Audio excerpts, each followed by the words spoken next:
And good morning, everyone. How are you? This is Dr. Shakinoni Nichols with Unfiltered Vision News, and we'll be bringing you the news Monday through Friday from 7 a.m. to 9 a.m. Eastern. So, again, welcome, everyone. Thank you so much for joining me this morning. We had a great day yesterday, and we're going to even have a better day today. I will have special guests joining me for Mighty Men Thursday in our last hour at the bottom of the half hour. So stick around and join us for our special guest.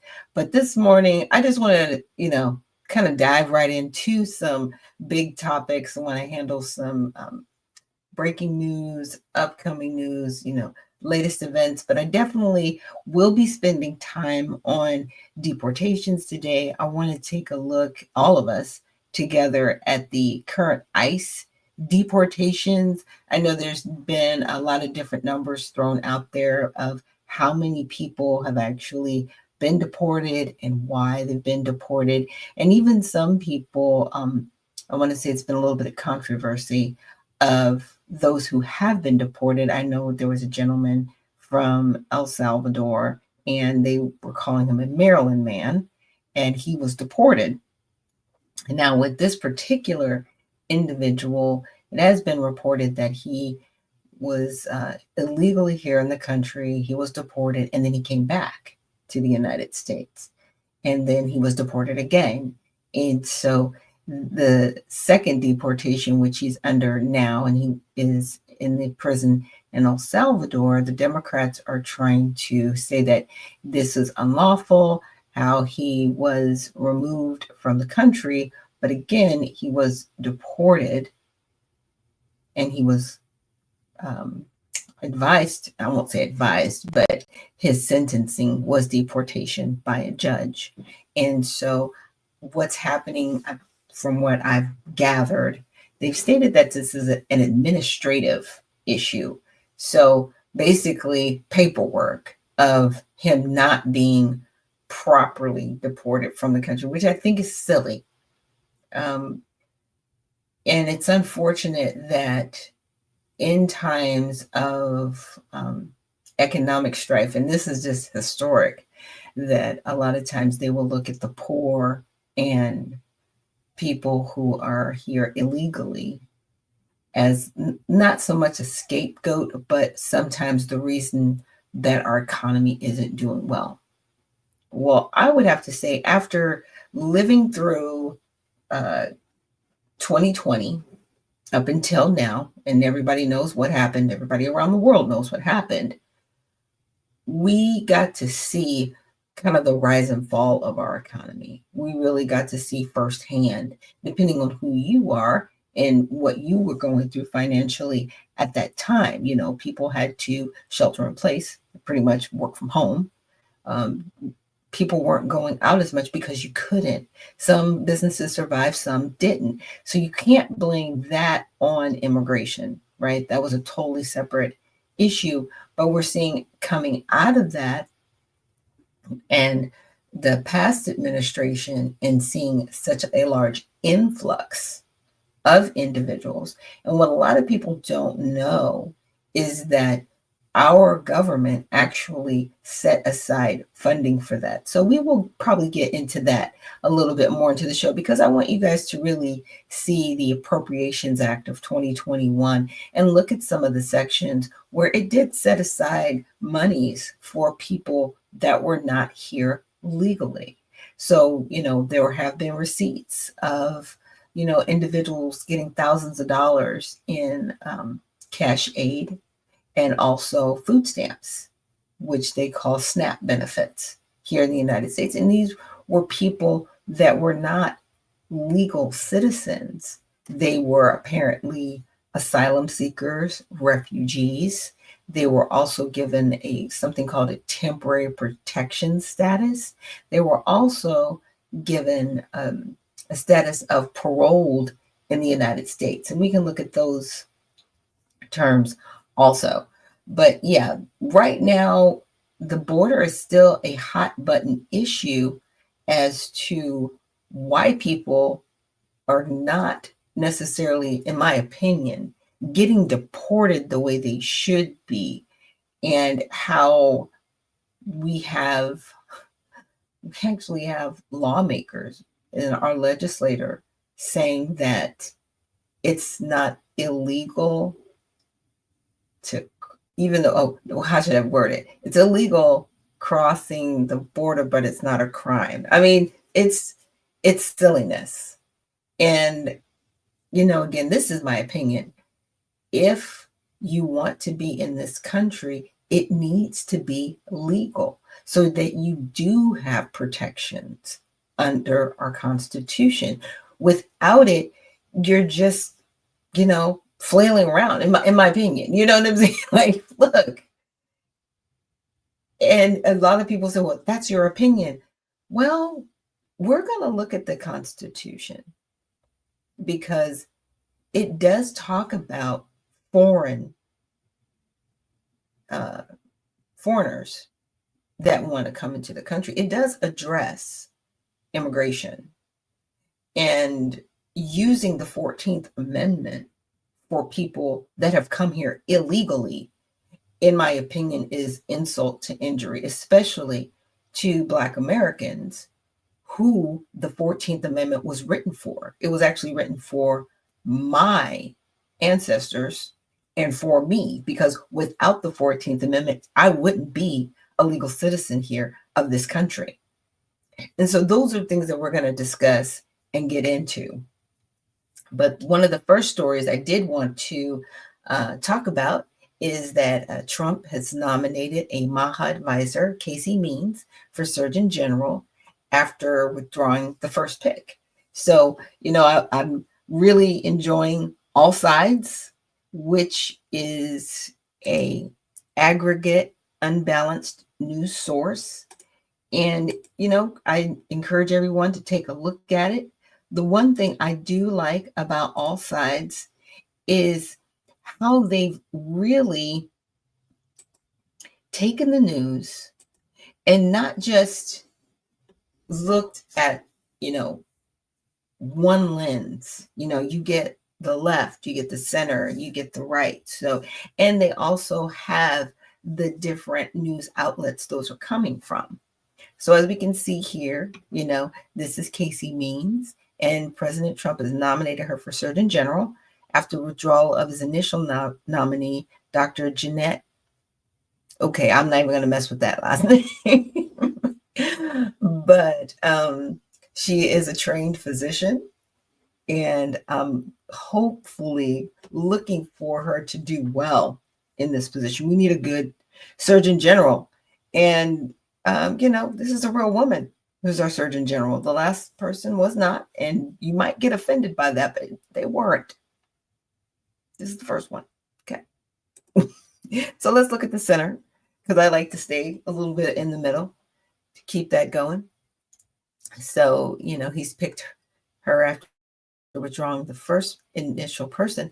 And so Means, a Stafford-trained physician and co-founded the health tech company Levels, who has been a key advisor to Health Secretary Robert F. Kennedy. She is also has considerable followings on social media and co-authored a New York Times bestselling book.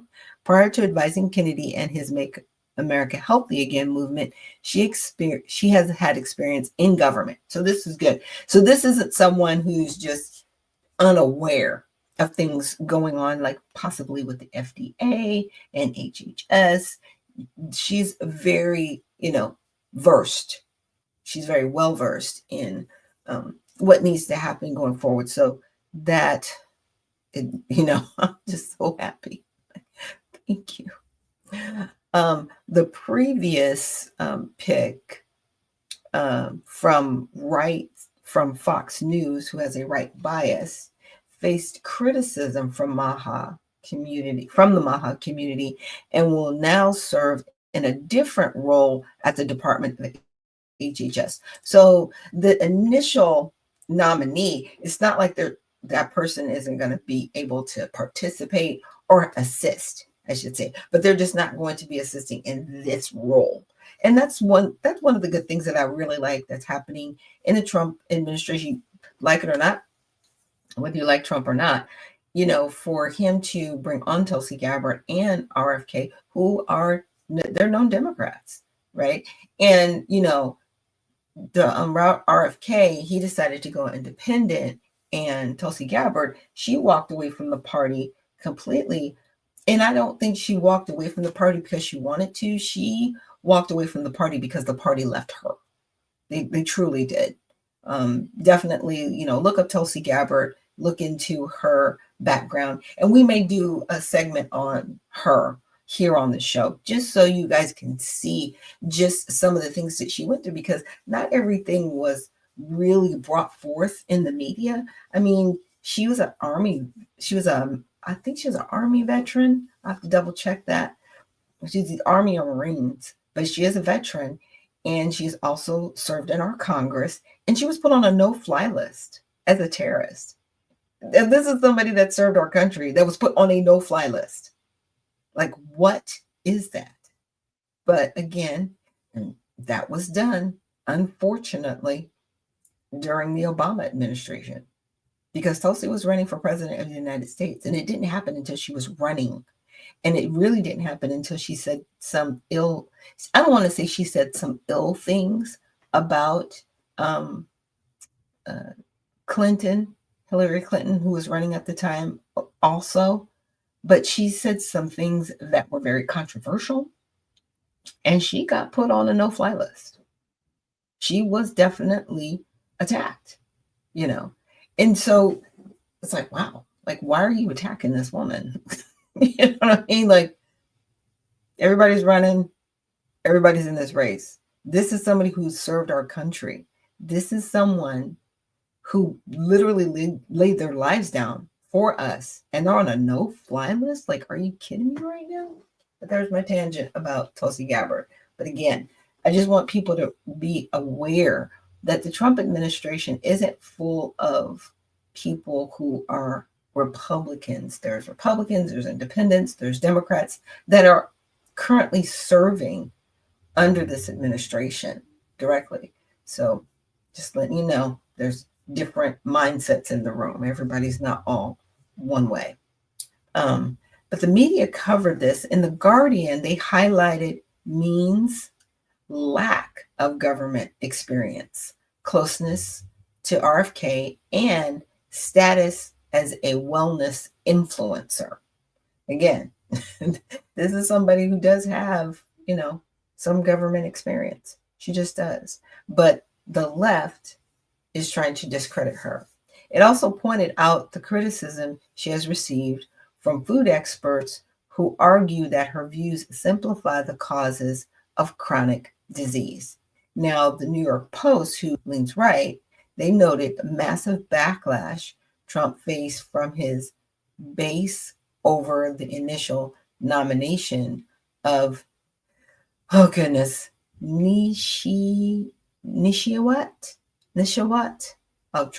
We'll go with that.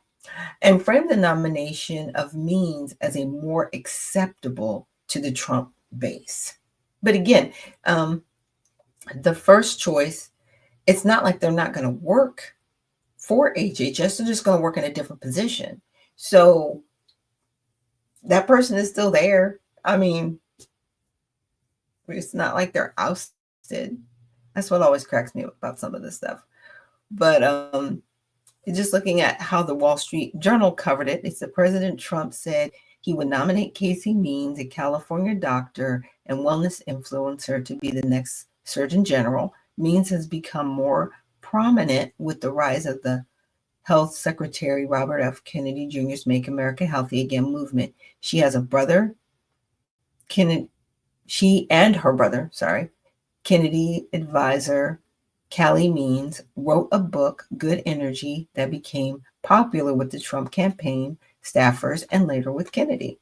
Trump, in a post on Truth Social, praised her MAHA credentials. He said she would work with Kennedy to reverse the chronic disease epidemic and ensure great health. Well, that's refreshing that someone is actually focused on better health, because, we do have a SAD diet here, the standard American diet. They call it the SAD diet. And it is sad. Our food is full of chemicals. We have foods that if they were found in other countries, they're banned.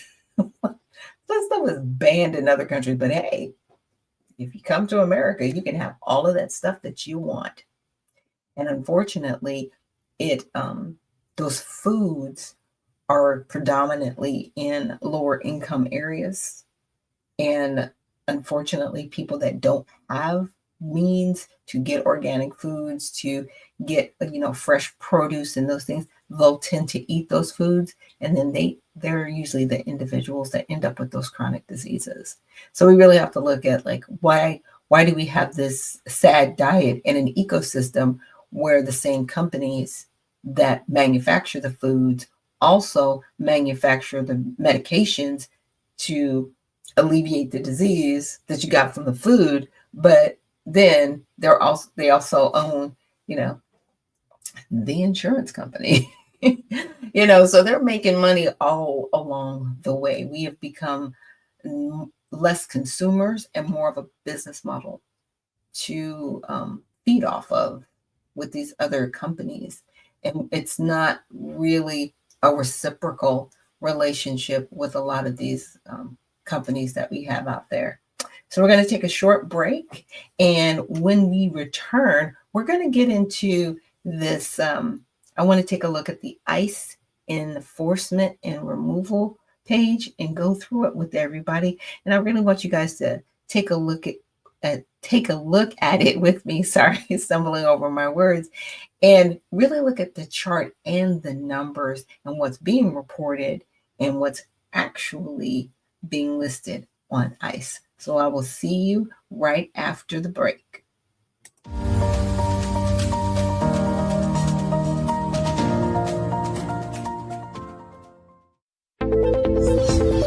The browsers of today are broken. They've been overtaken by a barrage of sneaky and annoying ads, trackers that follow your habits, and cookies that build profiles, and all sorts of other internet clutter that's taking precedence over the content that you want to see.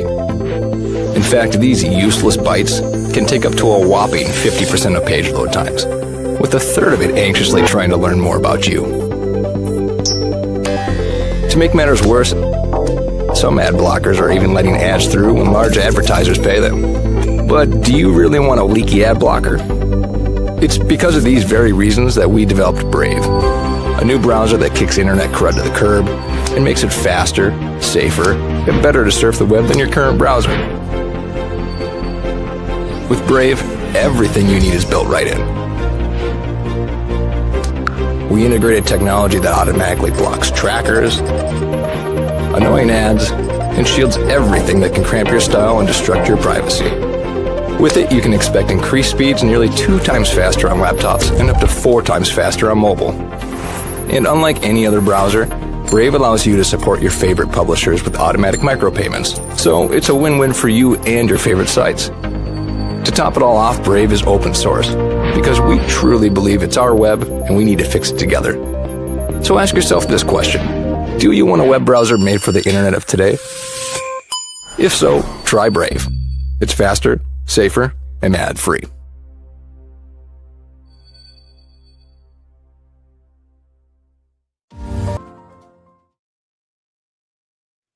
Hey everyone, and we are back. I hope you enjoyed that brief commercial from Brave, and it's actually a really good browser to use. It is a browser that I will be actually using in the future. Right now, I am using a Chrome browser, but I am looking forward to using Brave, and having the pop-ups, making sure that my information is being protected while I'm on the web. I think everybody really wants that. So definitely check out brave.com, everyone. All right, now we are going to, first of all, I wanted to check out this story about the governors, right? And it says lawmakers demand Democratic governors explain reckless policies impeding Trump's immigration agenda. So there are some governors set to testify at the White House. This is 3 Democratic governors are set to testify before the House Oversight Committee next month as they face questions about state policies that inhibit federal immigration enforcement. The House Oversight Committee said Tuesday that Governors J.B. Pritzker of Illinois, Kathy Hochul of New York, and Tim Walz of Minnesota. Interesting that they're bringing Tim Walz. Okay, he ran for vice president. Interesting. I found that fascinating. Will appear on June 12th to testify about immigration enforcement in their states. As the Trump has promised mass deportations, Democratic officials across the country have indicated that they will not cooperate with immigration and custom enforcement and the department. So this is very fascinating to me because, in our first segment, I brought up a little bit about, deportations, whatever. We actually have 3 governors that are impeding ICE investigation. So they're interfering. They are, letting people know, hey, maybe you should do this, maybe you shouldn't do that. Allegedly. And I'll say allegedly because I don't have them on camera saying it, but I will say allegedly. But to the point where they're being brought before, the House Oversight Committee. So obviously something's going on, but they have been very vocal about being a sanctuary state. It's mind-boggling in the world we live in now that we have individuals that are so focused that they are creating policies that actually harm American citizens and that are protecting people here illegally that have broken the law to come into our country. Now, a lot of people stand back and say, well, no, some of these people are refugees. Some of these people are asylum seekers. Guess what? They were told to say that at the border because they knew if they said it, that they would be let in.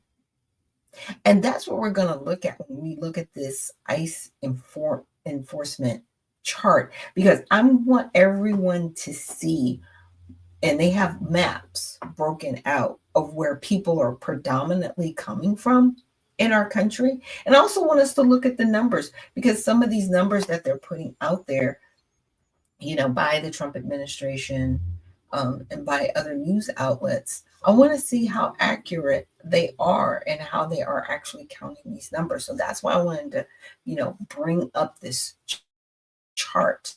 So let's get over on to it. Let's see. All right. Hopefully everybody can see my screen. Now we are over here at ICE enforcement and removal operations statistics. So their statistics are broken up. Let me see if I can make it a little bit larger for everybody out there, because I know this stuff gets tiny. For those that are listening to us, maybe in your car or online, if you can't see this, you can always come to our Roku channel where the show will be uploaded there, and you can check out the show at that time. So U.S. Immigration and Customs Enforcement and Removal Operations officers enforce immigration laws within the interior to preserve national security and public safety. So that's their job. So if you ever hear ERO, this is who they're talking about. Enforcement removal operations. ERO manages all aspects of the immigration enforcement process, including the identification, arrest, detention, and removal of aliens who are subject to removal or are unlawfully present in the United States. Okay. I know that people want a better life. I know that they want to have the American dream, but you cannot come here illegally expecting to do that. Don't do that, because you will suffer abuse by coming here illegally. We have laws. We have immigration laws. We're going to cover that. Maybe not in this program, but I think we're going to cover it tomorrow. We're going to look at the Constitution and really look at naturalization laws and look at how individuals can come here legally, right? There is a legal immigration process. And I'm not saying our immigration process is great. It can be better, and they definitely need to weed out things so that people can come here legally. But the way it was used these past 4 years by bringing people over here and giving them thousands of dollars when you told American citizens you didn't have the money. And I'm not talking not just for Black Americans. I'm talking about for all Americans. You said you didn't have the money. You said you couldn't do it. You said, oh, we're so sorry. We can't help you. You closed down schools and opened up shelters for these individuals. And we have veterans laying on the street. Really? But there's no money. But you turned hotels literally into shelters and fed these people while they walked over veterans on the streets of New York. That happened. We all saw it. And there's no getting away from it. And as a people, we're going to demand that it is fixed. Now, the following dashboards that I'm going to present to you guys for the first time, information and trends in arrests, detentions, removals, and alternatives to detentions as of December 31st, 2024. Now, they do have some 2025 information. I'm not sure how accurate it is, but they do all of their updates quarterly. So it says the dashboards will be updated quarterly. So the numbers that you're seeing for 2025 are just from January until March of this year. We're in May, so these numbers may go up or they may go down depending on, if they need to reconcile any numbers for that point in time quarterly. So this is just focusing on arrests, right? Not deportations. This is just arresting people, right? So arrests by country of citizenship and criminal history. So ERO arrests are broken down by country of citizenship and categories of criminal history that include people with U.S. criminal convictions, pending criminal charges in the United States, no convictions or pending charges, but who have broken U.S. immigration laws, including visa overstays and visa waiver program violators. So there are visas, and people do sometimes, they'll come, to school, to college, but they may overstay those visas. Those people are subject to arrest because at that point they're involved in criminal activity, right? It's like, it would be better for you to go back to your home country, get another visa, come back, or while you're here before it expires, if you were intending on becoming a naturalized citizen of the United States, look at moving forward with that immigration process and getting that done. So this category includes those who have repeatedly violated U.S. laws by re-entering after deportation, immigration fugitives with an exhaustible final order of removal, and international fugitives wanted for crimes committed abroad. So this little asterisk up here where we're looking at the overstays and the visa waiver program violators, this is who that covers down here with the asterisk. That's what that's denoting to. And then for fiscal year 2021-2022, this category also includes individuals apprehended while attempting to unlawfully enter the United States after January 1, 2021. So ERO arrests over time. Historically, ERO mostly commonly arrests immigration violators and convictions involving DUI, drug possession, assault, and criminal non-civil traffic offenses such as hit and run or leaving the scene of an accident. And we have had several of those, and I've seen those, and they've been horrific, where people have, gotten in accidents and the person doesn't have any identification at all. They shouldn't even be driving, but they have a car. So crazy. So arrest by area of responsibility. ERO has 25 field offices, which are geographic areas of responsibility around the country, each headed by a field office director. So that's the breakdown. Now we're going to get into this wonderful information that you're seeing on the screen, broken down. So here you can look at a year, quarter, or month. And this is, let's see, I don't want to mess anything up. the arrest by fiscal year. So here we've got them all listed. But let's say if you wanted to deselect and just apply 2025 and hit apply, let's let that update, you would only see 2025. But we're going to look at all of them, but I just wanted to use this as an example. So if you guys want to come back here later, it is ice.gov/statistics, and you can see these statistics for yourself, because right now, nobody's going to tell you the truth on the news. I'm over it. This is why I started Unfiltered Vision News, because I'm over it. It's like, why can't you just be honest and tell me the truth? Why are you, as another human, telling me something that you know isn't true and you don't care, right? We need to start caring a little bit more about one another and making sure that we're giving each other viable information that we can make better decisions with for our families. Some people might see this and be like, wow, I may want to move to another country, or I may want to move to a different city, right? You base your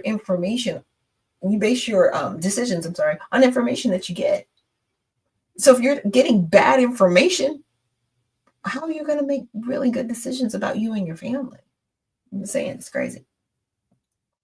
So as you can see, by filtering it down just to this year, now we have to look. This is just from January to March of this year. That does not include April and May. Those numbers aren't included.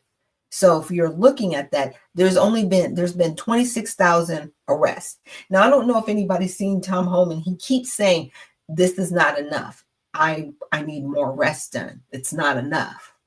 This is why he's saying that, because for him, these numbers are very low. Now, I'm going to go back and put in all of the arrests dating back to 2021. So we can, see a measure over time. And they do have a section that has arrests over time over here. Just letting my computer catch up. Sorry, it's so slow, everyone. Okay, let me get that out of the way. So here's arrests by criminality and AOR. So that was arrest. Okay. Yep. Just all the arrests going. Oops. Okay. So here in Dallas, I got some big numbers, right? So area of responsibility, that's the AOR. And for criminality, it's another immigration violator. They had 19,000 arrests. So the biggest arrests are happening in Dallas, of all places. And Texas is not a sanctuary state. Okay, so I think that's why the arrests are so high there, if that makes sense to anyone. So in this gray area, there are over 9,000 individuals, pending criminal charges. And then we've got a criminal conviction, and those arrests are about 21,000 arrests that they've had. So here's your largest number here in Dallas. And then you got Houston coming next, New Orleans, Miami, Chicago, Newark, which is in New Jersey, New York City, Atlanta, and I live in Georgia, so this is good information for me to know, San Antonio, Los Angeles, Boston, Harlingen. I have to find out where that is. I'm not sure where that is. Harlingen, yeah.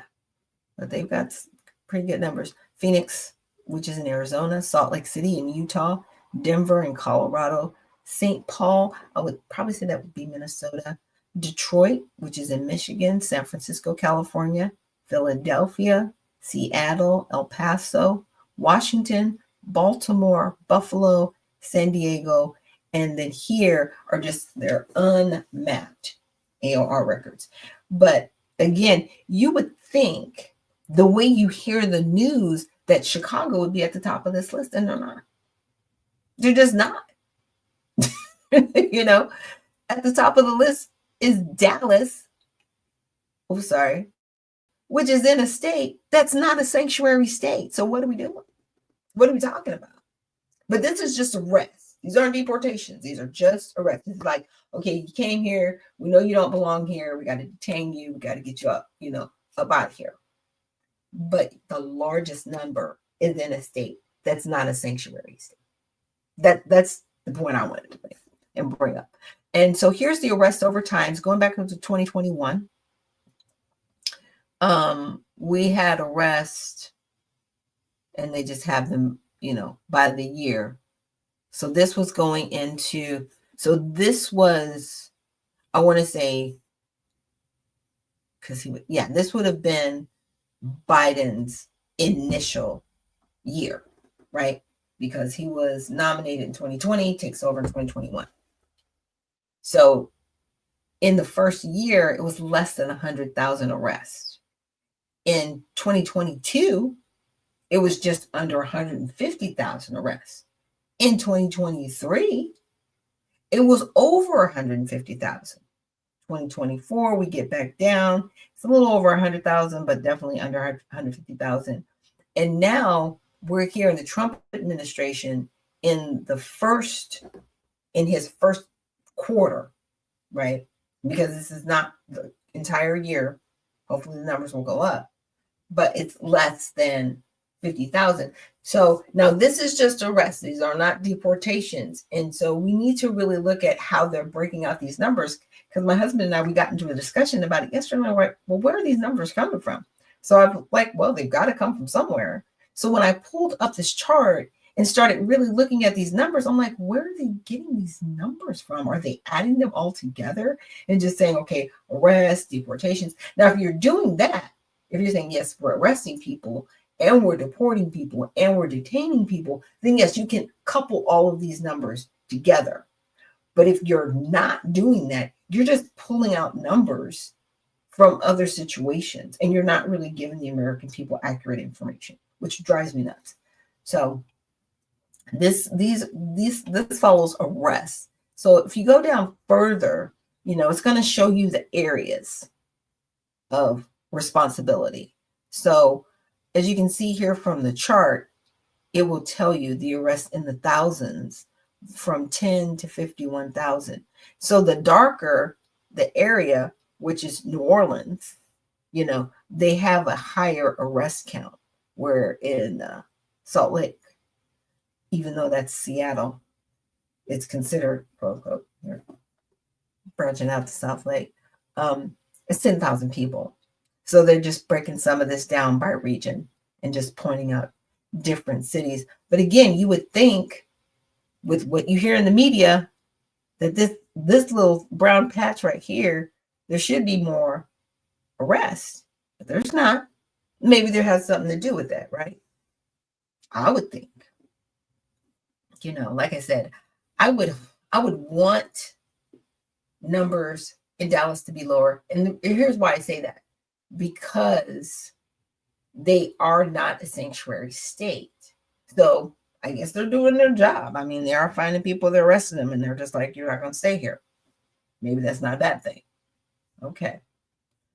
But then we've got arrest by country of citizenship. And I found this one fascinating because you can really look at and click over this little chart down here as I'm doing right now. For those who can see me right now, you could look at the arrest by country. So even though they're here, they may be from Peru, which they've arrested now 14,800 people from Peru. They've arrested 9,800 people, roughly 9,825 people from Brazil. 42,488 individuals from Venezuela. Those people made their way here. Okay, they went through Mexico, they went through Panama to America. We got them. We arrested them. I don't know if that means they're deported, but they've been arrested. 42,000 people just from this little small country. I mean, Brazil is a lot bigger than Venezuela, and they have less than 10,000 people from Brazil. and 42,000 people from Venezuela. That should give everybody pause, like, what is going on? And then if we come up here to Mexico, the arrests are over 155,000. Now, this is just from, because I broke down the map, this is just an aggregate over the past 4 years. Yeah, because we're in 2025. So 2021 to 2025. So this is an aggregate of that time period. I'm sure if we broke it down and we just did this year, those numbers will be a lot less. So just remember, this is just as a whole overall. And these are just people being arrested. Does not mean that they've been deported. Okay. And then you get to Canada, you've only had 585 arrests in Canada. Like, they're not thinking about trying to get over here. Russia, 1,464 people. India, 3,639 people. And with India, a lot of times they get arrested because they're just overstayed their visas, most of them. Their visa overstays. So it is what it is. So ICE provides the above arrest, removal, detention, and alternatives to detention statistics for public use. ICE confirms the integrity of the data as published on this site and cannot attest to the subsequent transmissions. Data fluctuate until locked at the conclusion of the fiscal year. These statistics are published with data 1 quarter in arrears. Future quarter end and year-end reporting may include corrections and other updates and will supersede previous quarters' data. And that's what I was saying before. It's like, this is to the best of their ability for this quarter. And things could change in the upcoming months as we get towards the end of the year, because they may have more arrests or less arrests, right? Now, detention. Some completely separate. So we've got arrests. So they're separating all of these out. They're not all aggregated together. And that's something I will look for definitely coming up in the future when we cover this again, because this is not the last time we're going to be in here. We're going to cover this because, like I said, you can read different articles from The Guardian, from all of these other places, but they never really show you where they're getting their information from. Sometimes they don't even tell you. They just say, oh, well, I said this and that. And I was like, well, where's the information? Where's your backup? Like, I want to see where this is actually coming from, because we've just been lied to so much as the general public, and we need to stop, lying to one another and just do better. So detention by country of citizenship. This is what we're looking at here. By country, owner. Where did my mouse go? Oh, okay. My mouse just decided to take a vacation for a second, y'all. I'm sorry. I'm like, where's my mouse? And why isn't it working? Detention by country of citizenship and criminal history. So detained individuals are categorized in the following ways: individuals with criminal convictions, individuals with pending criminal charges, those with no convictions or pending charges, but who have broken U.S. immigration laws. Now that's interesting. So they're not in jail. They didn't do anything wrong in the sense of committing a crime, right? So we'll just say they committed a crime of stealing a car. This is dumb, but we'll just use that as an example. So that is a crime, and it is a criminal conviction, right? A crime with pending criminal charges. So they're saying people who haven't been convicted of a criminal charge like that, but they've still broken the law. We have immigration laws. Again, I told you earlier in our previous segment where there is actually a representative of Congress that says, even if you've crossed the border illegally, you haven't broken the law. This person said this. I can't believe they said it, but they said it. And it's wrong, because when you've broken the law, you've broken the law, and that's it. There's nothing else we're doing here. What are we talking about? You broke the law.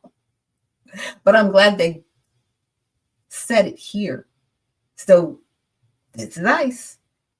They're the enforcement people. Okay. So I don't care what the talking heads say. This is what this says. Okay.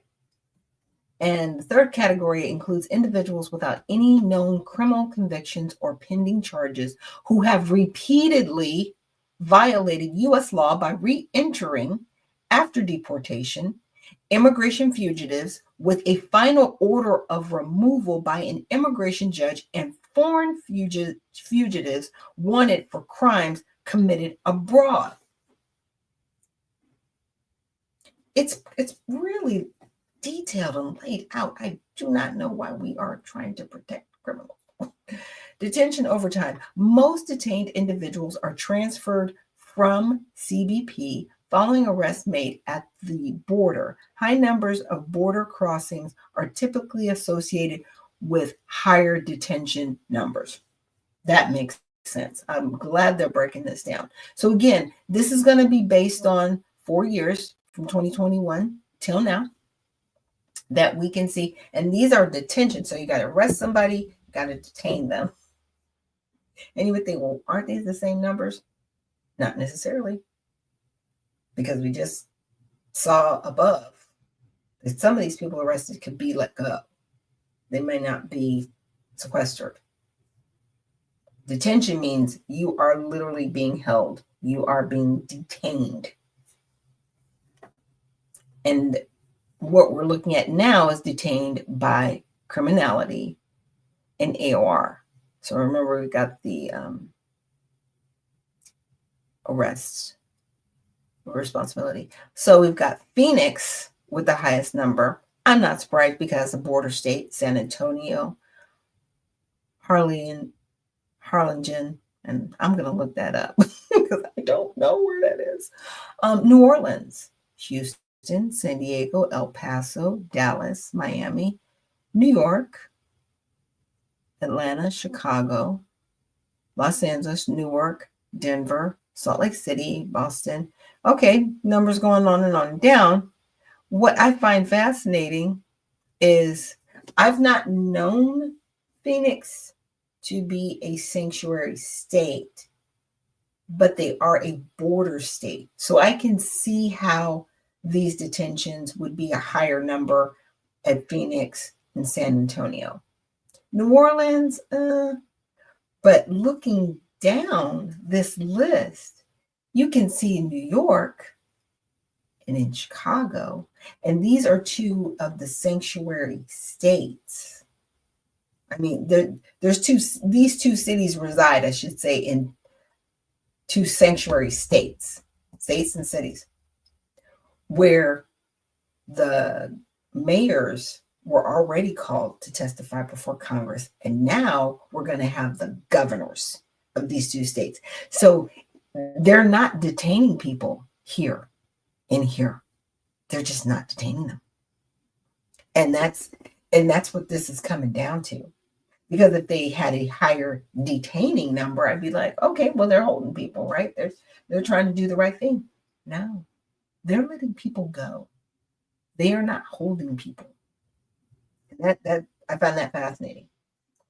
Now, over time, we do have some good numbers over here in 2021, 2022. Detentions were up, right? For criminality. Yeah. So they were doing good. Doing good. I'm not mad about it. Now, again, Trump, he's back. And this is only for 3 months. But I can understand why Tom Homan is kind of upset, because if this is where they're tracking just for detentions, they'll be here at the end of the year. They won't be here at the end of the year. And some of that is because they are being thwarted by individuals at the state level. They are not getting access to these individuals the way they need to so that they can detain them. And that's really sad. And I want better for our country.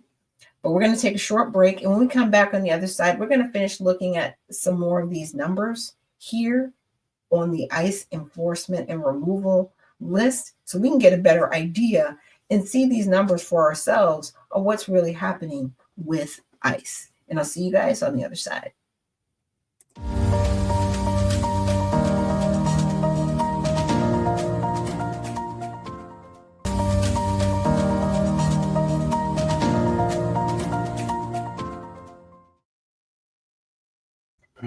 Hey, everybody, and we are back. Thank you so much for hanging out with me this morning on Unfiltered Vision News, where we are bringing you the news unfiltered.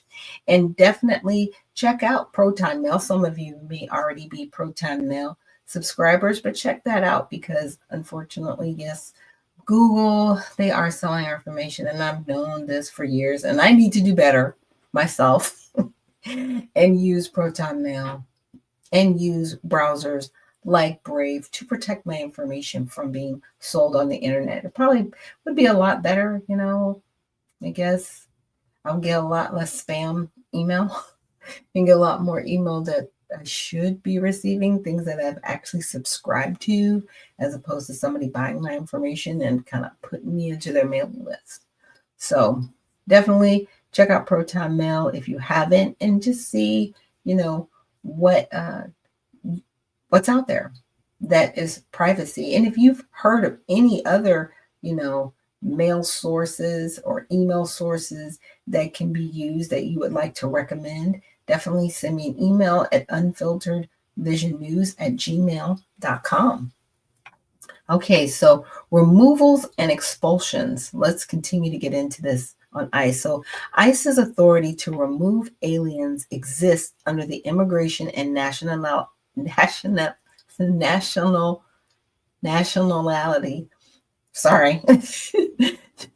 Nationality Act pursuant to Title 8 of the U.S. Code, sometimes called Title 8 Authority.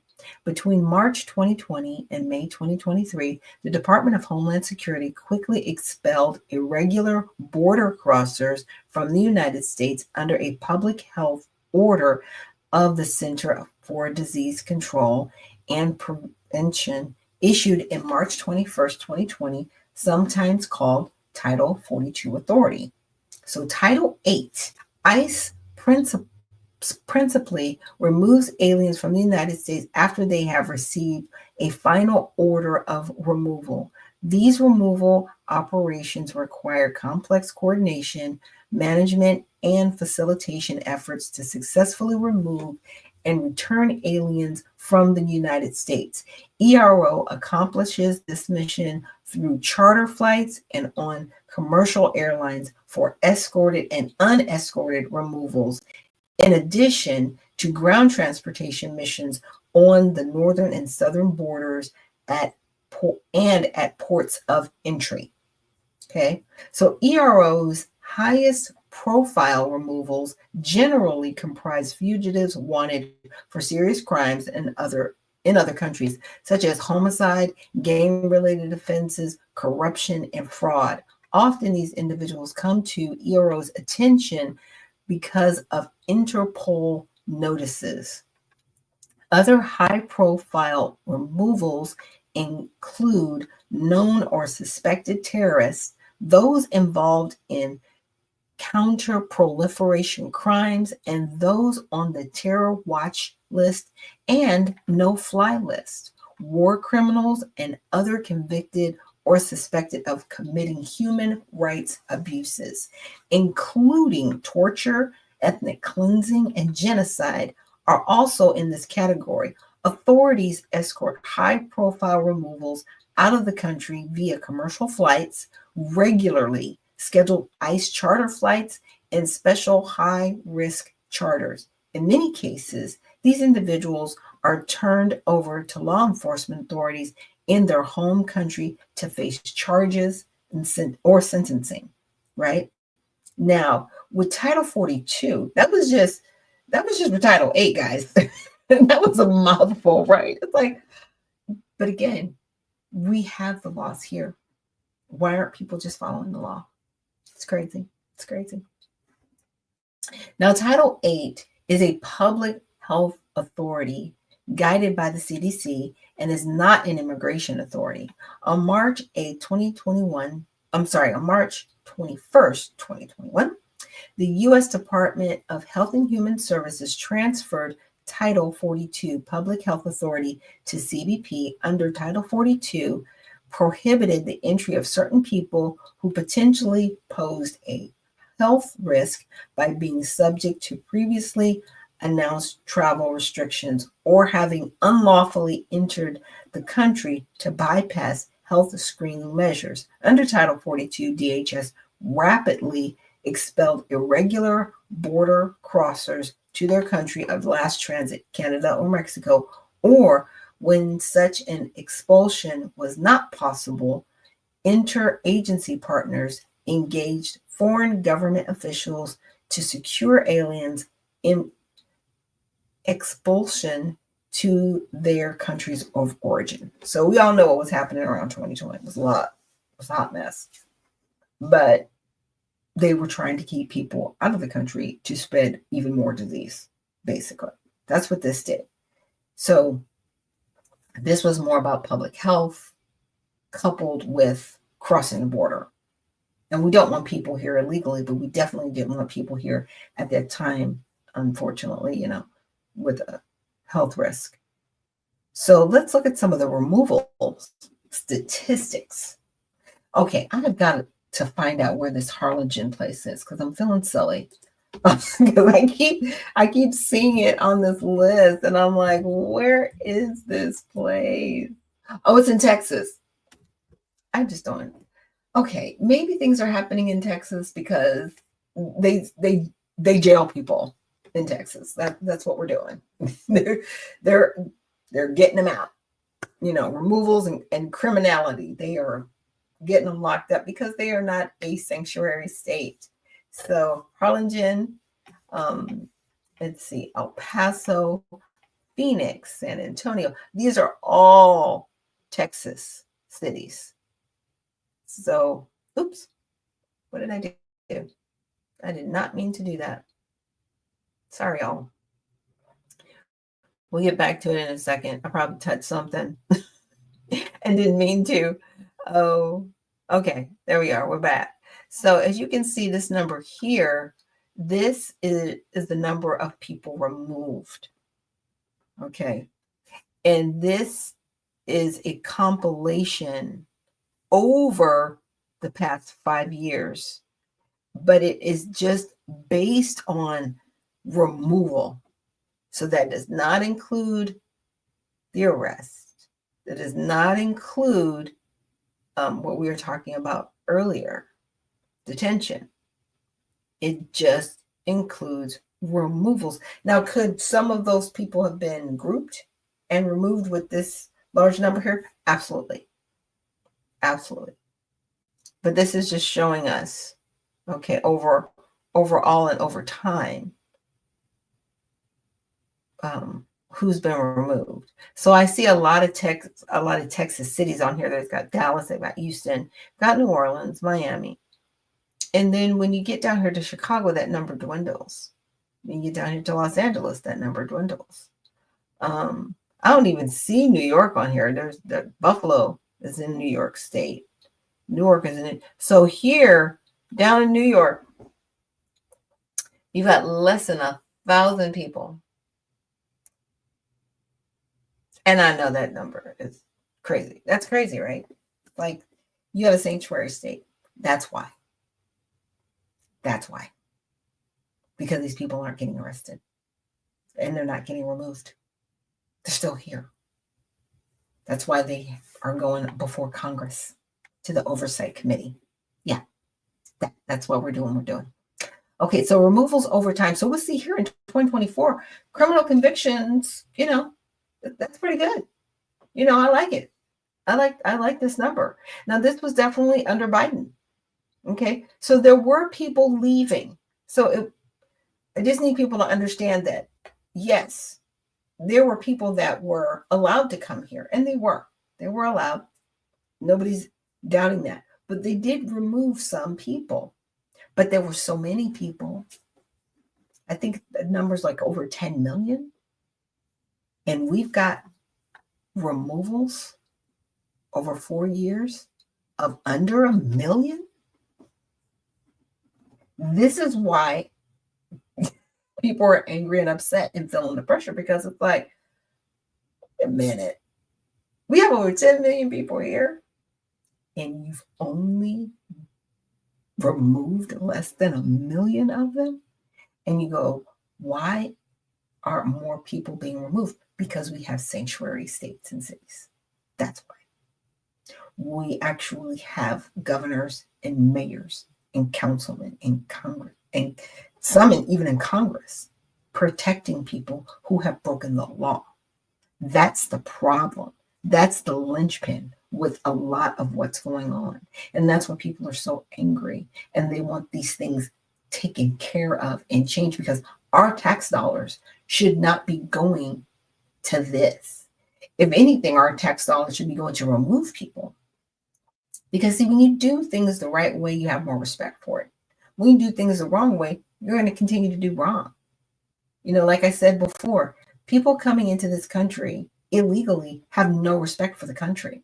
Or they might be, in their minds, they're escaping, their country because they want a better way of life. Okay, we all want a better way of life. Even Americans want a better way of life. But why would we commit a crime to do that? That's what we have to come back to. And crossing the border isn't being looked at as a crime. And it is a crime. Plain and simple, short and sweet. And so we need to keep that in mind when we're dealing with the situation. So we do have a special guest coming up in our next segment. So we're going to go for a commercial break, and then we're going to bring in our special guest. And I want to go over these removals by area, just so we can see on the map geographically like we did in our last segment. So you guys stick around, and we will see you on the other side.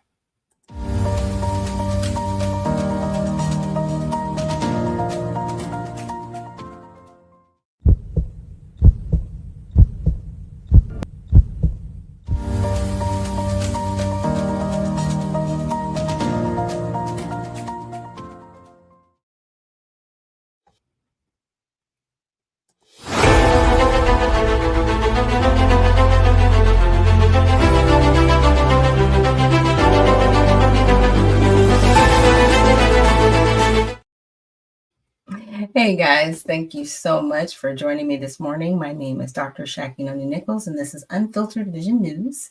And today is Mighty Men Thursday, and I have a special guest who will be joining me, and then we'll get back to all the ICE stuff that we were going over in our previous segment. So again, thank you so much for joining Unfiltered Vision News.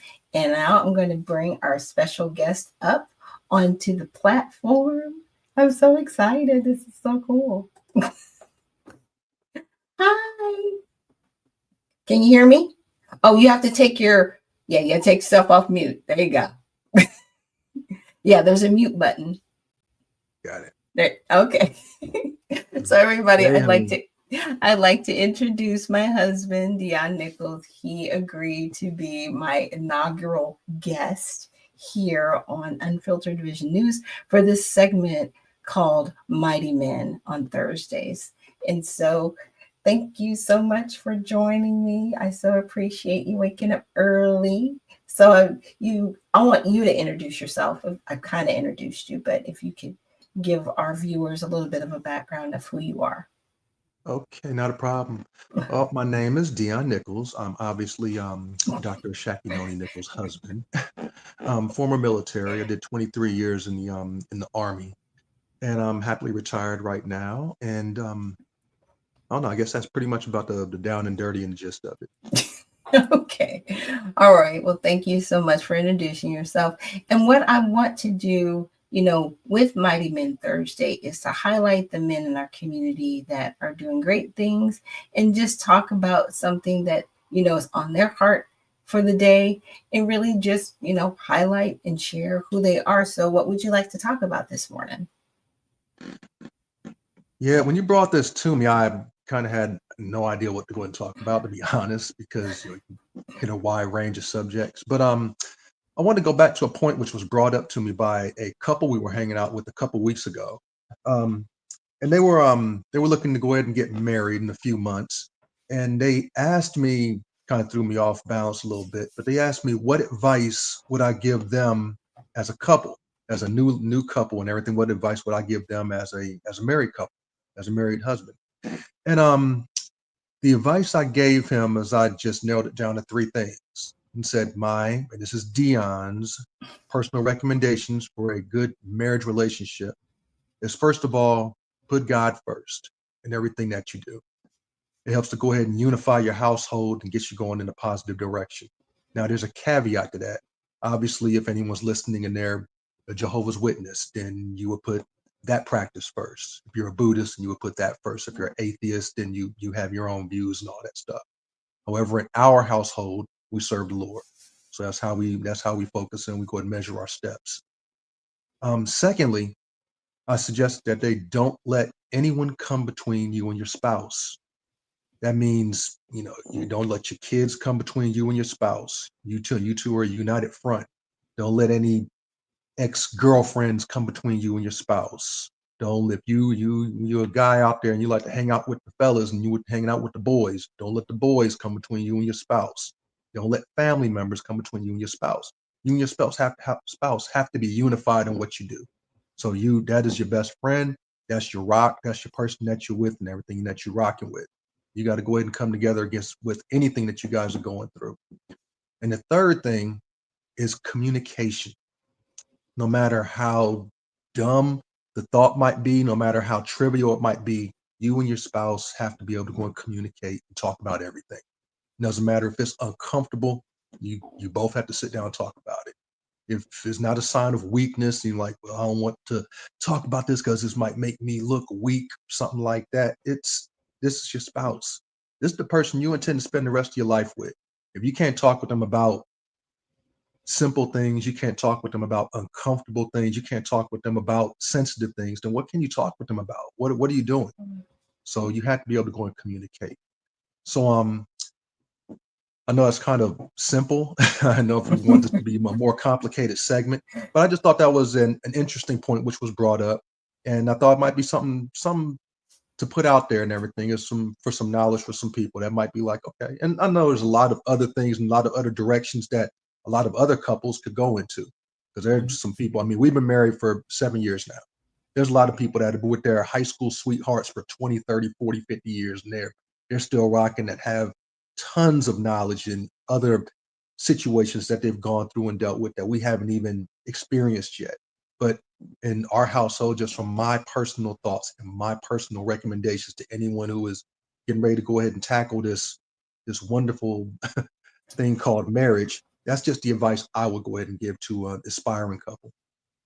Okay, well, thank you so much for that advice. And I want to say, he's not just saying it, it's something that we actually do live on a daily basis. We talk to each other about everything, because communication is key. We do put God first, and we definitely, have had moments where people have tried to come, in between our relationship, and we've had to, kind of talk to each other and say, nah, we can't go without. So thank you for bringing those up and definitely sharing that information with those couples that we went out with that evening, and also sharing that with the audience here, because it's definitely important, especially in this world. I deal with a lot of topics here on the show, and I'm sure that they're going to be engaging with their spouse or significant other, friends, family. And so the advice that you gave is definitely really important. And so do you have any last thoughts before I let you go? No, I'm proud of you, honey, for doing the Unfiltered Vision, for following your dream and following your inspiration and seeing it through, and just keep it going. I'm behind you. I support you, and I love you. Thank you. Thank you so much, honey. And thank you so much for joining me on Mighty Men Thursdays. And I'll let you go and we'll get back to it. And I'll see you guys on the other side.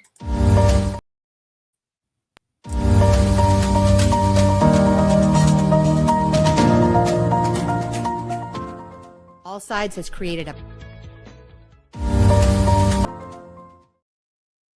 Okay, hello and good morning, everyone. Thank you so much for joining me here on Unfiltered Vision News. My name is Dr. Shakinoni Nichols, and we just finished up our segment of Mighty Men Thursday, where my husband graciously agreed to be on the show and just share a little bit of insight of what he felt, people should know and maybe consider in their relationships. We went out with a couple. It was really great. And they asked us, what advice we had for them. We're just like, we haven't been married that long. It's only 7 years. But we just felt really honored, that they asked us, our feedback and that we could give that to them. So we're just praying for anybody out there who is thinking about getting married and being involved in a relationship. We do hope that this little bit of advice or information that we shared with you can help you in your relationships moving forward. So with that, let's get back into ICE. We were looking at the removals by area of responsibility. And I definitely like looking at the areas so we can see where the removals are happening, right? Because people are being removed from our country, but what's the number, right? And ICE has let us know with their disclaimer that some of these numbers may fluctuate or change depending on if the fiscal year. So far, as of December 31st, anything prior to that from 2021 till December 31st, 2024 should be pretty accurate as far as the numbers. But we are in 2025, the first quarter. So those numbers could possibly fluctuate as we go throughout the year. But I did want to look at removals by country of citizenship, right? As you can see, this goes from like 10 to 7,000 in that range. But as you can see on the map from these different areas, the blue, this is where we're heavily, removing people by country. And we had looked at, the detainment in the last segment and also here. But yeah, we've got a lot of people that were removed from our country and they were sent back to these countries here. India, we're almost kind of at even because we detained 3,600, but we removed 3,100. So there's about 500 people who still need to be removed, but they're being detained right now. And so China, also Russia. So, oops, let me get off of that. That was not what I was supposed to do. So it provides the above arrest, removal, detention lives to detention statistics for public use. Okay, yeah, we've read that before. So those are just things that we're knowing. And ICE, they're pointing out here, ICE served a role in transporting aliens expelled under Title 42 via ICE charter flights.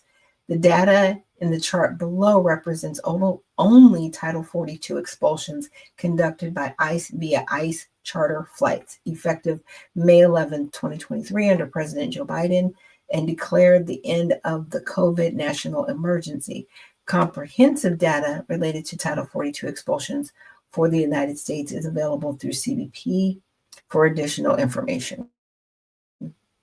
So these were the expulsions of just people under Title 42. And Title 42 was more so the medical. And then they ended that after they declared that COVID was we were no longer in that heightened state of emergency. And this is breaking down the expulsions. And as I stated before, some of these were by flight, but this is just more information of individuals that were expelled from our country by their citizenship. So, the highest one is Guatemala, which is in South America. So Honduras, Mexico. So not everybody's from Mexico. And I think that's the other thing that I wanted to point out. Not everybody that's here illegally are from Mexico. I think that is a very, how should I say it? I'm trying to find the right words. It's also almost like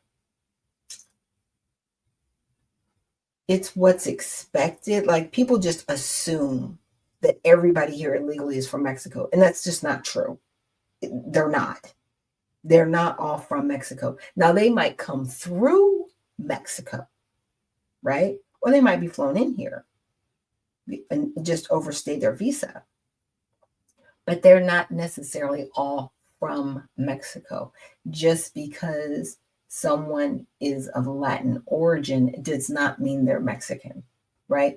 Like I said, we've got a list here. We've got people from Guatemala, Honduras. They're from South America, not Mexico, right? I did something again. I touched my screen. Sorry, y'all. And it does that little thing. But, there's even people here from Haiti, but Colombia and Ecuador are in South America. So we can say, yes, there are a lot of people coming here through Mexico from South America, but that doesn't necessarily make them Mexican. I grew up in California and some of my friends were from Mexico. But then later on, growing up, I met people from the Dominican Republic. I met people from Guatemala, Honduras, Haiti. California is definitely, I want to say, a melting pot of individuals, right, from different countries. The problem with California is they are allowing people in that are illegal. And they are allowing it and they're supporting it. And, I'm very surprised that Governor Newsom isn't being called to Congress, to the oversight committee, for what's being done. But California is not considered a sanctuary state, even though, like I said, it houses hundreds of millions of illegals in the state. They're not considered a sanctuary state because they've been doing it for so long. I mean, when I grew up, let's see, in the 80s, Reagan actually put forth a amnesty, right? And anybody that was here at that time, they said, okay, there's too many people here. We can't deport them all. We're going to just grant them amnesty. But they didn't vet every single person that they gave amnesty to. And that's a problem. And now we're in a similar situation where, okay, are we going to be able to deport all 10 million people and remove them in a way that's definitely humane, right? But remove them, and some, if they are not, if they haven't, broken our immigration law more than one time, will they have the ability to apply for citizenship? And what does that look like? Because I do not want amnesty again and ever in this country. Never, never again should we ever allow amnesty, because we already did it and our country is worse off because of it. And a lot of people say, well, what do you mean worse off? We are worse off because of it. It drove down wages. It inflated our government, because you got to remember, you got more people, then you need more people in Congress, okay, to actually be in those districts that they've now created. Oh yeah, this is all systematic. And our federal government, they're supposed to be there to assist us. They're not supposed to be there to rule over us. And in my opinion, they've just not done a great job. They just haven't. They haven't. And I truly, want them to do their job and be there for the American people, as we just saw with ICE. I went to the website. I showed you the numbers. We've got less than 1 million people that have been removed over a 4-year period, but we've let over 10 million people in. We've got mayors and governors protecting illegal activity in our country with impunity, and they're just doing it. I'm like, what? I mean, we've got senators going down to El Salvador trying to get somebody out of prison who broke the immigration law more than once. I read for you on the ICE website. That's a no-go. That is something that shouldn't be done, but they want to protect this person.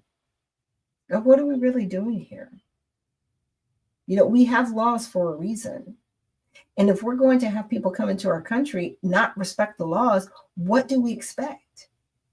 What is supposed to happen to our country? You're leaving us in a worse position, not in a better one. Now, tomorrow we'll probably go over the 14th Amendment and the 5th Amendment, which they are trying to protect individuals that have come over here illegally. They're trying to give them protection, saying now they have due process. No, they don't. They're criminals. And they need to be removed from this country. And that's it. That's where we're at. Congress, if you're listening. Municipalities at the state and local level, if you're listening. These are criminals that need to be removed from our country. And if you're not going to remove them, then we need to start having some, let's say, treasonous,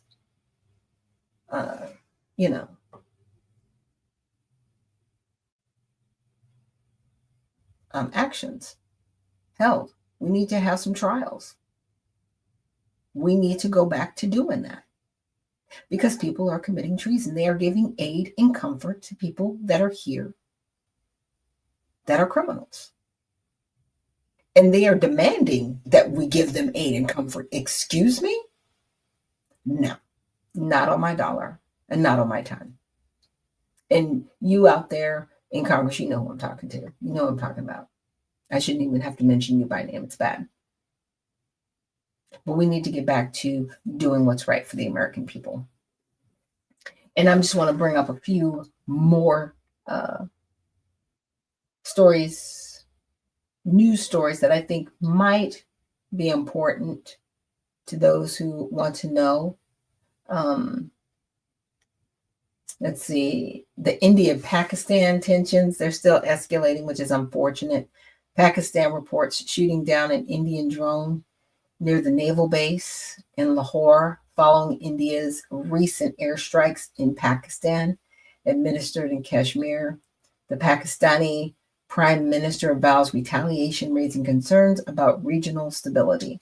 And I just think it's so sad what they're going through right now in India, Pakistan. I really do hope they can stop the fighting in the air because, there are innocent people on the ground that get affected by this. And they're people, they're humans, and we need to not kill other humans because, we've got this back and forth. There are better things that you can do. You can talk to one another and find out what's going on and how to stop it. Bloodshed should not be our first go-to because all it's going to do is create more bloodshed. And then what are you going to do? How are you going to get to any diplomacy? It needs to stop. It really, really does. The papacy conclave continues. The Catholic cardinals enter the second day of voting to elect a new pope. After Pope Francis's passing, the world watches for the traditional white smoke signaling a decision. And it's going to be very interesting to decide who they go with because there's been a few, it's weird. They call them controversial popes because they're more, that's not funny, but they're more conservative.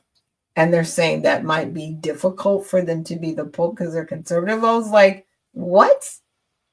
Okay, so if you're not a pope, if you're a pope who doesn't support the LGBTQ, then you're just not a good pope. And I'm like, first of all, no, stop that. Stop that. It is very clear, outlined in the Bible, that homosexuality is wrong. A lot of people don't want to hear that. You might be on this, you might be here on my show, on the live viewing. Homosexuality is wrong according to the Bible. Okay. If you are out there, you're atheist, you don't even believe in God, it might not be wrong to you. But according to God's word, it is wrong for a man to sleep with another man as he would a woman. It is wrong. Okay. You might not want to deal with that pill to swallow. It's wrong. Period. It's abomination in God's eyes. If you don't follow God, then maybe that doesn't apply to you, but God still exists. So yeah, there's that. And that's okay if that's where you're at. Just be honest about it. But to be in the church and to say, yes, we have to support this group, it's like, no, you don't. And stop that. And that's a whole different conversation on the LGBTQ community, because there are people that are lesbian and gay and bisexual, and they live their lives. Now, they may come to me and it's like, you said what I was doing was wrong. I'm a Christian. Yeah, according to the Bible, it is wrong. That's where we're at. Now, you may not like my view, and that's fine. But we can respect each other in the conversation. We can. We can still have respect. You do not have to agree with me, and I do not have to agree with you. But I will respect where you are at, and you will respect where I am at. And we're going to stop shouting each other down for it. That's all I'm saying. Now, Columbia University, there have been some protests. There have been some pro-Palestinian demonstrations occupied Columbia University's main library, leading to police intervention and arrest. The incident highlights ongoing campus activism and debates over free speech. Now, I have an issue with some of this because, first of all, yes, it's definitely okay to protest. Let's say you're in the quad and you've got your microphone and people are out there and they're rah-rah and cheering, whatever. You clean your stuff up and you go. Usually on campuses, I don't know if you have to get a permit, but you have to get some type of permission to do that. And that's free speech, and that's fine. But when you occupy a building, that's not protesting. I need people out there to understand once you step over that line of actually occupying a building that has other humans in it, that's called kidnapping. When you occupy a building, no, that is a crime. That's not protesting. Now, if you're outside the building, right, and you want to protest in front of the building, and people that are going in and out, you cannot deter them from entering or exiting the building. You might make it uncomfortable for them because you're yelling, but you can't throw things at them. You cannot harm them. I don't understand this new level of protesting where people think it's just okay to beat up on other people. Have you lost your minds? Have you lost your mind?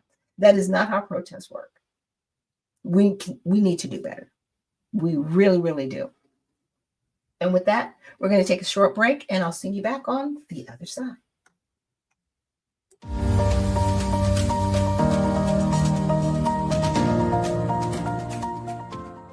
At All Sides, we give bias ratings for hundreds of media outlets.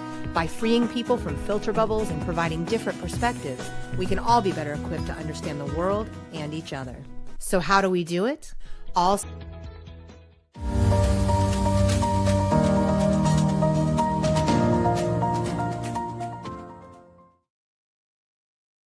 And we are back. Good morning, everyone. My name is Dr. Shakinoni Nichols with Unfiltered Vision News. And thank you so much for joining me this morning. We're going to be looking at some more news here on All Sides. I came across this story from May 7th. The Federal Reserve holds interest rates steady amid economic uncertainty. And I'm glad to hear this because what we need to understand about the Federal Reserve is they are not a federal governmental agency. And I know a lot of people say, but federal's in their name. Yeah, federal's in their name, but they are not a government entity. They were put in place in 1913 by our government.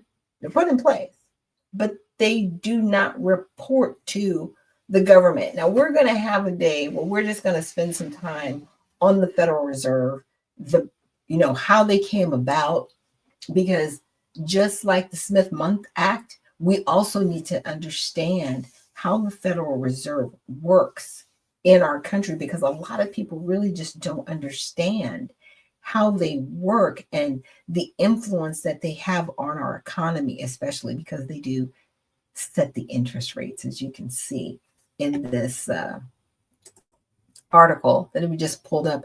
So the summary is the Federal Reserve has decided to maintain its benchmark interest rate, citing increased economic uncertainty and the higher risk of higher employment and inflation, right? So thank you for holding the interest rate. That's great.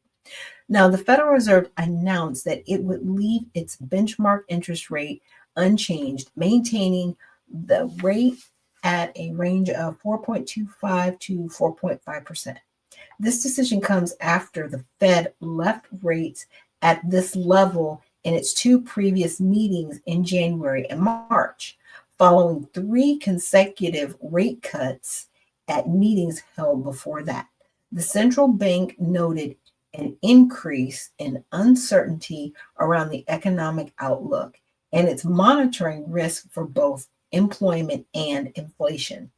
So for context, the decision to hold rates steady comes amid economic uncertainty over inflation and tariffs. The central bank has been navigating a delicate balance between managing inflation and supporting economic growth. The decision was also made despite demands from President Donald Trump for the Fed to lower interest rates. Now, this is how the media covered it. So for Fox Business, and they lean right, they highlighted the Fed's decision to hold rates steady for its third straight meeting, emphasizing the economic uncertainty over inflation and tariffs. Okay, so pretty much what we said in the overview. Now, ABC, that leans left, covered the story with a focus on President Trump's call for lower borrowing costs and his criticism of Fed Chair Jerome Powell. Now, Newsweek, who falls in the center, they reported on the Fed's decision and Powell's subsequent warning of economic uncertainty amid tariff turmoil. So this is what I really like about All Sides, because they literally got to show us all sides. They give us the details, the context, just a general overview. And, the Federal Reserve, like I was saying before, they are not a federal entity, even though federal is in their name. They do not report to the government in that way. And it's just, it's one of those things. Why would you put something in place like this that could destroy our country? This thing, the Federal Reserve, and it is a thing, it can destroy our country, because they can work with us or they can work against us, but they don't work for us. And that is, for me, it's a problem. And I want the Federal Reserve abolished, because it's not helping our country. It's helping to destroy our country. It's helping us to keep us in economic slavery. I agree with Donald Trump, lower the interest rates so that people can actually borrow money, and so that we can have some money circulating. By holding the interest rates, okay, you're not making things worse, but you're not making things better either. And a lot of this does get very political, where, the Fed, they should be a non-partisan entity. They're not. They aren't. And they should have somebody to report to. They should not be more powerful than the president of the United States, but in essence, they are, because they don't have to report to the president. They can work with the president, but they control our monies and our interest rates, and they work with the Treasury Department, right, in our government. They don't work for us. And like I said, I don't like it. I want them abolished. I'm looking forward to the day where we can just pull the rug from underneath that and, just get rid of them completely, because we do not need them. We really, really don't. They were put in place, and like I said, we're going to go over the reasons why, and we might talk a little bit about the creature from Jekyll Island in 1913, which is where the Federal Reserve was initially established and put in place. And it has been nothing but, economic slavery for our country since their inception. But we can look at Newsweek and how they covered it from the center. And Fed maintains interest rates but warns of uncertainty amid the tariff turmoil. Ooh, we might have a video that comes up with it. I don't know. I don't trust all these videos sometimes. But let's see what we've got here once it comes in. Okay.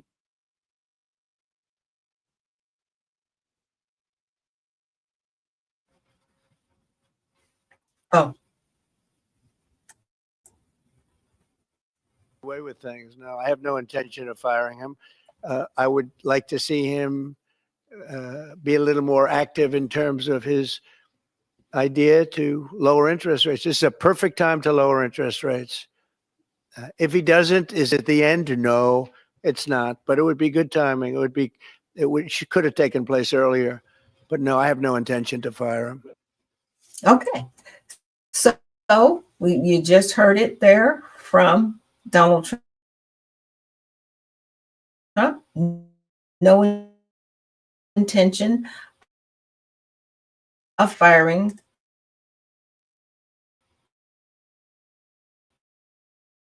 Mr. Powell, which, okay. And,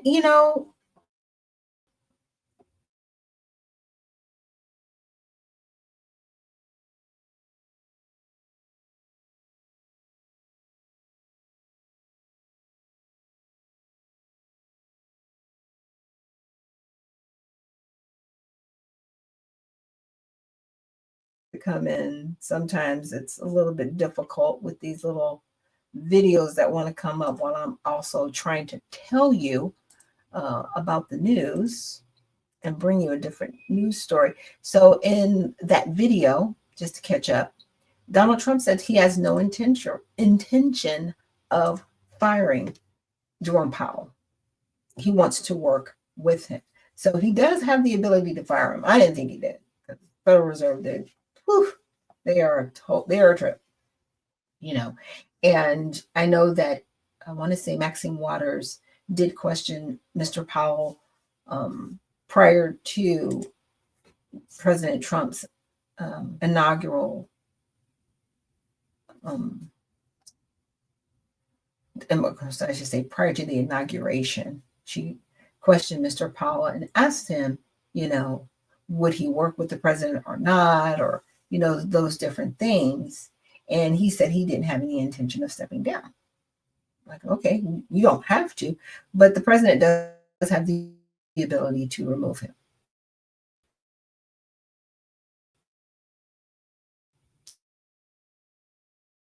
He does.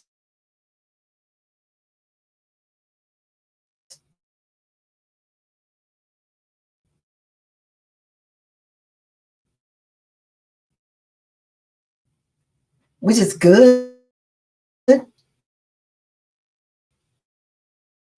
Want the Federal Reserve gone. But that's just my soapbox. So let's just check this out. It says the Federal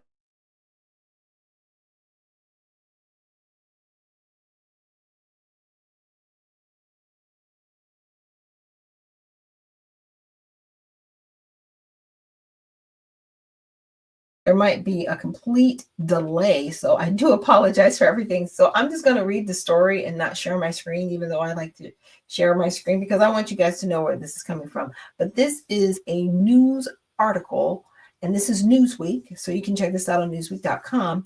But the Federal Reserve interest rates unchanged at 4.3% on Wednesday, defying pressure from President Donald Trump to lower borrowing costs. Uncertainty about the economic outlook has increased further, the Fed said in a statement. The committee, in an attentive to the risk to both sides of its dual mandate, and judges that the risk of higher unemployment and higher inflation have risen. This is the third consecutive meeting at which the Fed has held rates steady. So economists, the Wall Street analysts still expected 2 or 3 rate reductions in 2025, owing in large part to the economic turbulence triggered by Trump's sweeping tariffs, which have clouded the Fed's policy outlook. So what to know? It's rare for the Fed to warn of heightened risk of both inflation and job losses. But economists say that's exactly the dilemma created by import taxes. The tariffs raise prices on imported parts and finished goods, pushing inflation higher. At the same time, companies facing rising costs may cut jobs, pushing unemployment up. That puts the Fed in a challenging position. Its dual mandate is to keep inflation in check and support full employment. But Trump's trade policies have created opposing pressures, making it harder for the Fed to use traditional tools like interest rate adjustments to stabilize the economy. Trump, meanwhile, has repeatedly criticized Federal Reserve Chairman Jerome Powell and pressured him to lower interest rates. Inflation is basically down, and interest rates came down despite the fact that I have a Fed person who's not really doing a good job, but I won't say that, Trump said in a rally in Michigan late last month. I want to be very nice and respectful to the Fed. He continued, "You're supposed to let them do his own thing, but I know much more than he does about interest rates. Believe me." Okay, that was from Donald Trump, right? Okay, so I'll stop there. Oh, there's a little bit more. Krishna Gua, the head of the global policy and central bank strategy at Evercore ISI, wrote, "The May FOMC statement, in effect, warns that a large trade shock is still set to hit the economy in spite of efforts by the Trump administration to de-escalate, with the Fed seeing the risk ahead as two-sided and not providing an early dovish lean in favor of a June rate cut. The net implications for risk assessed are negative." So Powell said at a news conference at Wednesday's announcement, the economy itself is still in solid shape.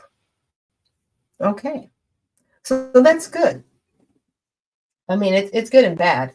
I think, would it be great if, we had the ability to lower the interest rates, or if the interest rates were lowered a little bit?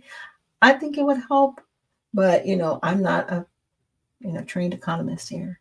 I'm just doing my job. I'm just telling the news. I'm just trying to keep you guys abreast, because the economy is definitely important to everyone right now. We've got people being deported. We've got jobs being created. Got SpaceX creating jobs. We've got different automotive jobs being created. I want to say here in the state of Georgia, we have a couple of automotive plants down south that are being built. So that's going to create more jobs, which is going to create more economy and commerce in those areas. So we're not all lost. It's not all horrible, even though it sounds completely terrible. Most of the time, it's not all. Just hold on. But what I'm glad about is, would it be great to have somebody in the Fed that really worked with Donald Trump? Yeah. I'm not going to say there's not. But what I respect is how both men have respect for one another to go back and forth to do what's best for the country, right? Again, I would like interest rates to be lowered. So would President Trump. So would everybody else. But, Mr. Powell is doing what he thinks is in the best interest of the country on his end as well. And so you just have to have a little respect for that. And I appreciate them working back and forth, not doing a lot of name calling, but really working to get the country on a better path. And it looks like I've got some comments here. Let me see. Oh, I've got good morning from the Young Republican. So thank you, Young Republican, for joining us this morning. And good morning to you. And thank you for saying that I'm a good podcaster. I will take it. I'm definitely working on this, and I'm hoping to get better and better as the days keep going. And let's give you guys a little bit more news you can use before we close out. Biden apparently had a joint interview with his wife, Jill Biden, and they appeared on The View for their first joint interview since leaving the White House. And they're discussing current political issues and their post-presidency life. So that's really cool. I'm glad that, he's getting out there and people are going to be able to ask him his questions. I know they're going to probably ask him a lot of the cognitive questions, that people really want answers to, and, why he truly decided to step down and Kamala run, and, just all of the things that we want to know. Again, let's see. Americans prefer conventional presidential actions. Okay.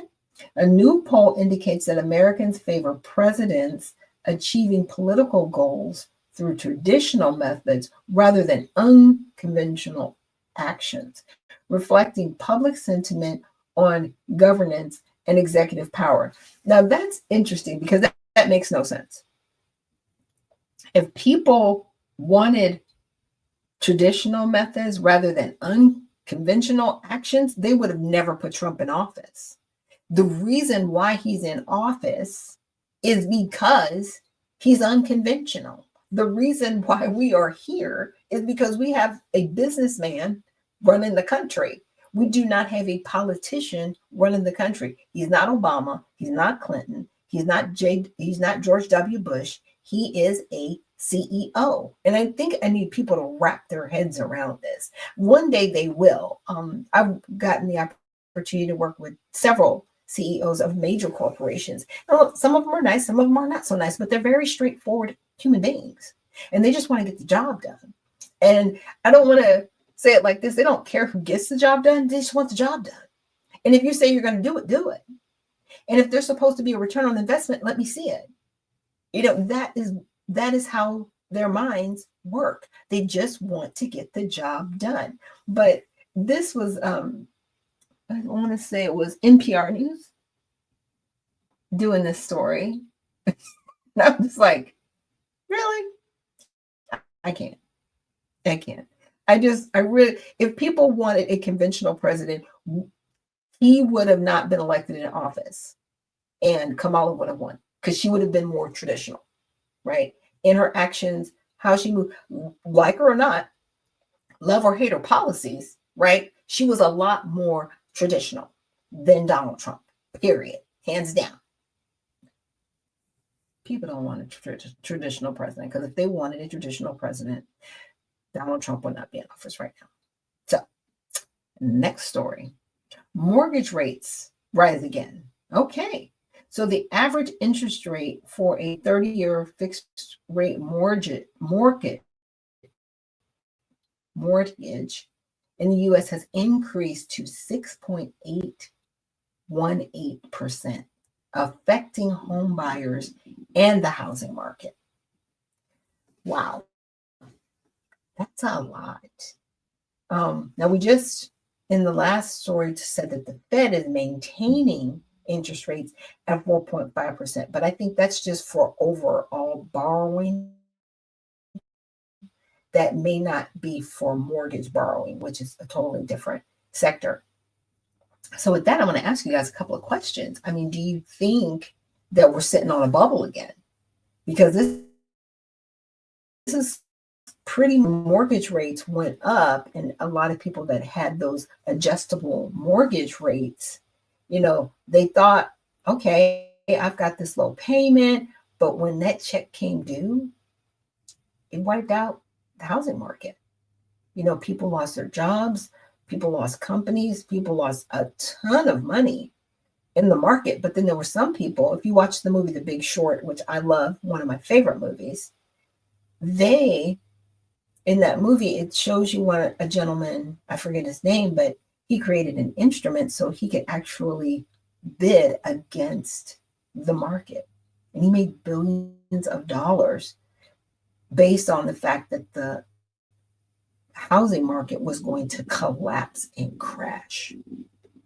And somebody said, aren't you happy you made all this money? He was like, not really, because I made it because people are going to lose their houses. People lost their homes, jobs, everything. And the economy tanked. And that's when we had the TARP, right? The government came in and bailed out all the banks that put all of this together in the first place, bailed them all out. Interesting. And set them all back up, and they're all doing it again. So, everybody out there, be safe, with the financial decisions, and definitely, take into account what next steps you're going to take with your family's financial future going forward. Pay attention to the Fed. Definitely pay attention to the mortgage rates that are rising again. And, with that, I'm going to say my goodbyes. And, as you see all of these things occurring, look up, for your redemption is drawing near. And definitely please check out the redemption party at usaredemptionparty.com. We are looking for people to be candidates and that are servants of the people, not politicians. And we are also looking for members to join us in our party. We are a movement. We are currently serving the city of Roseland, Indiana, which sits right next door to South Bend, Indiana. So I'm just so happy that, there is an alternative party. So again, check us out at usaredemptionparty.com. And I'm going to say goodbye to you guys for this morning. Have a blessed one. And I look forward to seeing you all tomorrow. Have a great one.